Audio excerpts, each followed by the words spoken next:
It's basically, and I guess this could be different for whether you're working in-house, at an agency, solo or as part of a team. But I guess how do you start when you have to work with a company producing something? Are you like Yeah. identifying a problem broadly? Is it like, oh, this is specific deliverables, that's the scope of the project? And when do you think about, if you are working with a team, what are the team members you want to bring on for that project?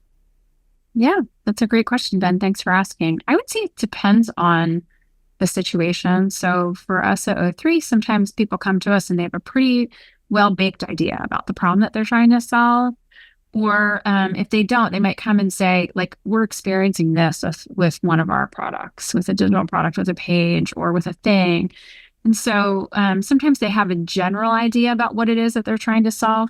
What we like to do is, when we kick off our first engagement with them, is to start like kind of a discovery session. So we have a really regimented kickoff process where we're giving them space and time to share what some of those pain points are.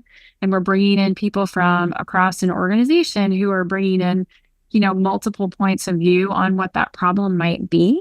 And if we're not quite 100% aligned on how we solve for the problem, we might then go back and develop a statement of work that comes after that discovery work. So we might do a little research on the problem and then say, like, this is what our proposal would be. And here's how we would staff that. And here's, what we'd be doing every week and how to would deliver, how we would deliver on it. And here are the milestones that we'd be checking along the way. So do you ever like say no to a client at that stage or say what maybe they scoped out, maybe even a lot, and say it might be best to go in this other direction that's different than what they've said in that early stage?